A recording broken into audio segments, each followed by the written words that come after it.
Yes. Good morning mga samat. Muli si Kuya Goods. Nagbabalik kung hindi ka pa nakasubscribe sa ating channel at bago ka pa lang, pasubscribe na po at hit mo na rin yung notification bell para lagi kang updated sa ating mga nilalabas na video. At syempre, don't forget, like nyo yung video. May bago na naman tayong ibibigay sa inyo. Ito ay grabe. Yung kurap, kasi yun nga sinasabi natin eh. Kagaya ng sinasabi natin, kung si Yorme Isko Moreno ay nangutang para ipagawa, 'di ba? Magpagawa ng kung ano-ano. Ito namang mga kongresista sa Kamara ay Diyos mio, Marimar. Grabe ang nakawan. Minamadali pa ang pondo. Meron pa nga ata ritong parang ayon dito di umano. Kay showbiz fanatic ayon sa kanya na parang pinipigilan makapagsalita ito si Congressman Marcoleta. Bakit kaya? Bakit kaya ito pinipigilan? Sabagay, trilyunan ang usapan dito. Hindi lang bilyon, trilyon. So panoorin natin Ano ba yan? Showbiz fanatic, totoo ba yan? Bira. Nyo maiisahan nyo ko, dyan kayo nagkakamali mga ganit na politiko. Matapos aminin ng Sagip Party List Representative na si Rodante Morcaleta na hindi siya pinagsalita sa plenaryo at hinarangan siya ng mga kaalyado ng House Speaker na si Martin Romualdez para hindi matanong ang controversial Marikina Representative na si Stella Kimbo. Ito yun eh. Kimbolot! Ikaw na naman? Ano ba talaga? Kayo na lang ba? Ngayon, magkakaalaman na ito. Lumalabas na kanya-kanya yung baho, tuloy mo, showbiz fanatic. Ilang mga ebidensya at tao sa likod ng pagpigil kay Marcoleta na bisto na ng publiko. Ito ang balitang hindi nyo dapat palagpasin na siyang nakuhaan mismo sa loob ng plenaryo kung saan kitang-kita ang mga kongresistang hinarangan di umano ang Sagip Party List Representative na si Rodante Morcaleta para mausisa ang mahigit sa 6 na trilyong pisong budget para sa taong 2025. Viral ngayon sa social media. Ay, grabe. Kasama pala yan. Yung, ano ba yan? Umpaw? Kala ko mabait yan. Masama din pala. Ayan di umano sa video ni Showbiz Fanatic. Akala, ako naman, nireaksyonan ko lang to. Aba, matitindi. Puro kababaihan pa Meron din pala mga babaeng drobo. Diretso. Ang video clip na ito kung saan ilan sa mga tao na di umunay pinaniniwala ang kaalyado ng House Speaker na si Martin Romualdez at ako Bicol Party List Representative Elizalde Co ang humarang para hindi magisa si Kimbo. Sa nasabing viral video, tila pinangalanan ng maraming netizen ang ilang mga kongresistang humadlang sa mga katanungan ni Marcoleta. Una na rito ang controversial Pampanga Representative Aurelio Gonzalez Jr. na kahit raw nakatalikod ay hindi raw pwedeng magkamali ang taong bayan, lalo tila isa ito sa mga humarang kay Representative Rodante Morcaleta. Kabilang rin ang former DOH Secretary at controversial Congresswoman na si Janeth Garin na tila kitang-kita na sinenyasan ni Stella Kimbo para di umunay bakuran ang Sagip Party List Representative na si Rodante Morcaleta. Grabe, no? Makikita nyo sa video na ito, talagang nagsasabuatan di umano. Aba, matindi Mia Marimar, problema ito. Paano kaya nila uubusin di umano yung 6 trillion? Sa bagay, kasi ang issue raw dito, mga kasama di umano, ay mapabilis yung pag-approve ng pondo. Hindi lang natin alam kung saan gagamitin yung pondo, kaya pinapabilis. Sa bagay, next year election na no? Baka nga dito. Totoo kaya? Tuloy natin. na hindi na makapagtanong sa kanya. Sa nasabing controversial video, napareact dito ang kilalang political commentator na si Jun Nabines at base sa kanyang naging social media post, Congressman Janeth Green bantay sarado kay Congressman Marcoleta para hindi makapag-interpolate sa budget hearing kaninang umaga. Kita nyo? Yung interpolation, yun yung parang magtatanong ng isang kongresista o congressman. Tatanungin niya kung ano-ano yung mga bagay. Halimbawa, doon sa pondo, bakit mo kailangan madaliin yung pondo na yan? Dapat yan, pinag-aaralan muna kung saan mga ehensya ilalatag yung mga pondo na yan. O sino makikinabang yan? Dapat may ganun pang issue. Pero sa sitwasyon nito, ayon dito, kay showbiz fanatic, mamaya, tignan din natin yung statement ni Congressman Marcoleta rito kapapayan namin ano ba tawag doon? Oo, yung video niya. Siya na mismo magsasalita. Kapapanayamin ba yun? Sige, tuloy mo lang. Showbiz fanatic. Kawawa, bayan natin, kung nag-iisang matinong mambabatas tulad ni Marcoleta ay gwardyado pa para di makapagsalita. Bakit nyo binabraso si Congressman Dante Marcoleta para hindi makapagsalita sa plenary budget hearing? Unquote. Dahil dito, mas lumilinaw na ang nooy naging unang pahayag ni Vice President Sara Duterte na di umano'y tumugma sa ilang obserbasyon ng Sagip Party List Representative na si Rodante Marcoleta na talagang may puwersa sa loob ng Kongreso at di umano'y kontrolado ng ilang mga mambabatas, hindi lamang ang pondo, maging ang ilan pang tiwaling politiko. Panoorin ang full controversial video kung saan naggulat ang maraming netizen na may katotohanan nga raw pala talaga ang naging revelasyon ng Sagip Party List Representative na si Rodante Marcoleta matapos siyang hindi makapagsalita dahil sa pulse sa video ang isang ebidensyang kahit na tila ang mga mambabatas ay nagsesenyasa na lamang, huli pa rin sa kamera ang di umano'y hudyat ni Kimbo na harangan ng mga kapwa niya kongresista si Marcoleta para hindi makapagtanong sa plenaryo at tuluyang umusad ang tila maiitim nilang plano. Nako, ayan na tignan naman natin yung pahayag nito ni Congressman Marcoleta.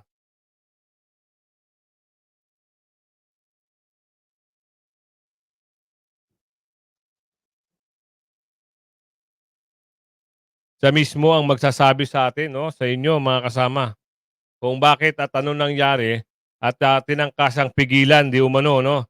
Ayan naman, sa analysis lang natin, sa pagkakaintindi natin, usapang budget, election next year, makapaghati-hatian umano, di umano, diretso mo na yan, Congressman. Ano ba meron dyan? Uumpisahan ang pagde-deliberate ng budget ng 2025 sa ating kapulungan sa plenaryo. Ako po ay nakatalaga sanang makapagtanong ng mga ilang bagay sapagkat gusto kong linawin sa panig ng mga constituents na nire-represent natin sa Kongreso ay kinakailangan po na malaman ko kung ano po yung bahagi ng 6.325 trillion pesos ang siyang magiging benepisyo. Ibig sabihin, ang siyang tutulay do sa panig ng mga kababayan nating nasa kampus ang buhay. Alam ko po kasi na dalawa yung target ng ating national budget para sa isang taon, 2025. Kailangan po kasing makapagtanong ako sapagkat gusto kong malaman anong bahagi ng 6.325 trillion na budget natin para sa isang taon ang maaaring maging kabahagi ng mga kababayan nating kapos na kapos sa buhay sapagkat sila po ang pinaka-representa ng aming party list. Ito yung Sagip Party List. 1-digit inflation o 9-digit poverty incidence. Nangangahulugan po talagang mababawasan ang mahihirap. Ngunit Dahil nga po sa wala namang gumagawa, walang nagsisimula para gawin, mananatili pong mahirap yung mahirap. Isa na naman pong tradisyon ang mukhang ayaw po nilang pahalagahan. Sapagkat ngayon lang po ako makakakita uli ng isang pagkakataon na yung pong miyembro ng majority katulad ko, hindi na pwedeng magtanong. Puro lang po yung miyembro ng minority. Hindi po ganun ang tradisyon namin eh. Ang tradisyon Ito ang tanong, bakit? Bakit pinipigilan silang magsalita? Anong problema? Magkakabukuhan ba? Masisilip ba kung ano yung plano ng alam nyo na? Kaya siguro ganun, no? Pero ganun pa man, tuloy natin. namin, mauuna lamang pong magtanong yung minority. Pagkatapos, kasunod na naman ang majority, maging alternate na po yun. Hanggang maubos na yung minority dahil po konti lang sila. Kami ng majority ngayon, ang pwede nang magtanong sa lahat ng ahensya. Ngunit hindi po tayo pinayagan, wala po akong magagawa. Ang akin lamang sanang pagtatanong ay nakatuon lamang do sa tinatawag na general principles. Para lang po yung tono ng pagde-deliberate ng budget ay mailagay natin sa wastong perspektiba. Ngunit kagaya nga po ng aking ipinaliliwanag, ayaw na po nila kaming magtanong sapagkat ang tangi nilang layunin ay tapusin kagad ang deliberation ng budget sa plenaryo sa lalong madaling panahon. Ako po'y nalulungkot sapagkat hindi po mabilisan ang pinag-uusapan natin. Ang pinag-uusapan natin, makilala natin, makilatis natin, maintindihan natin, may paliwanag natin sa mga tao na sila yung benepisyaryo ditong isang napakalaking cheque na ito na ang kanyang katapat na halaga ay 6.325 trillion. Saan gagamitin ang cheque ito? Kailangan kasing masagot ng diretsahan at nang walang pag-aalinlangan. Diyan sa budget, isang checking napakalaki ang halaga. Ilang kababayan nating mahihirap ang mababawas natin sa kanilang bilang. Yun sana ang kailangang masagot dito. Sa bawat budget na inilalatag natin taon-taon, nasisiguro sana natin na meron tayong napapag-graduate sa kahirapan ng mga kababayan natin hanggang sila ay maubos. So kung gagayahin natin ang China, isang taon lang dapat nag-graduate na lahat sa kahirapan ng ating mamamayan. Ito yung gusto ko sanang masiguro. Ito yung gusto kong masagot ng diretso. Ang problema, hindi kami pinagtatanong. Gusto ko sanang usisahin kung bakit yung Magna Carta na ginawa natin sa loob ng 15 taon, Magna Carta 44, hanggang ngayon ay hindi naipatutupad ng maayos. Walang implementing rules and regulations. Walang listahan ng mahihirap na sila ang magiging benepisyaryo nung batas na yon. Hindi umuusad. Walang ginagawa yung National Anti-Poverty Commission. Walang ginagawa ang NEDA para yung listahan na yon ay makuha natin. Dahil kung ang tinutukoy nila ay mabawasan ng 1 digit ang kahirapan sa ating bansa at hindi naman sila magsisimula, kahit kailan ay hindi matutupad yung kanilang hangarin sapagkat hindi gumagalaw yung batas at walang gustong sumagot at walang gustong gumawa at ayaw nila kaming bigyan ng pagkakataon na makapagtanong dito sa bahaging ito. Gayong napaka-importante nito sapagkat ang kinakatawan nga natin ay yung mga mahihirap na kababayan dito sa ating bansa. Maraming salamat po at manatili tayong malakas, matatag ang pananampalatayang paniwala sa Diyos na kahit ano pong mangyari, huwag tayong kakala, silaban po natin ang katwiran. Salamat po. So ayan mga kasama, yan yung isang patunay no na mismo si Congressman Marcoleta na naghayag na pinipigilan siya makapag salita o magtanong no dito sa So nice to be with you. leader. Nice to meet you. Ayun, biglang may sumingit. So, hindi siya makapagtanong. Napigilan na eh. Kasi kung makaka-penetrate siya makapagtanong, sigurado masusupalpal. Kung sino man yun. Si Kimbo lang ba yun? Kimbo? Oh, yun ata yung ano, di umano, yung interpolate, no, tatanungin. Kaso nga lang, talagang wala ng chance. Nakita nyo naman, binabakura na, nagsesenyasan pa, wala na tayong magagawa doon.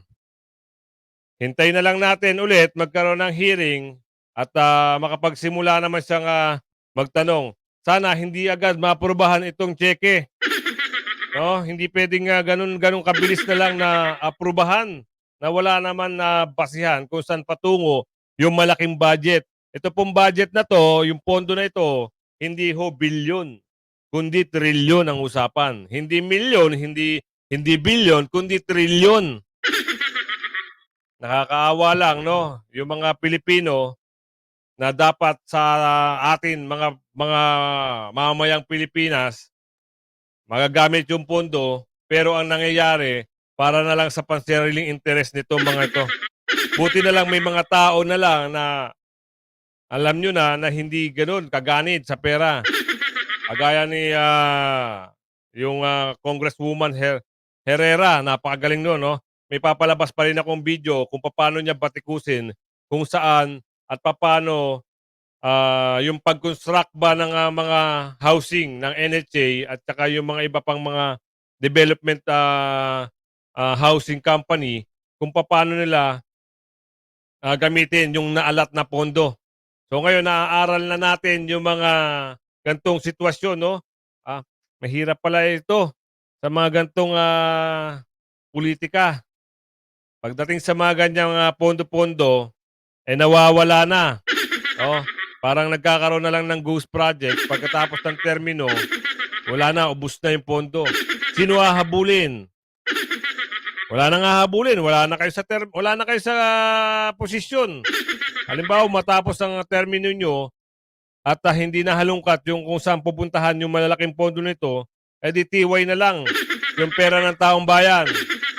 Oh, ngayon, napakitaan ko kayo ng isang video kung paano garapalan gawa ng paraan ng mga malalaking buaya dyan sa Kamara o sa Kongreso kung paano nila himay-himayin o paano manipulahin. Kaya kailangan mapagmantyag yung mga Pilipino, mamamayan ng Pilipinas para dito.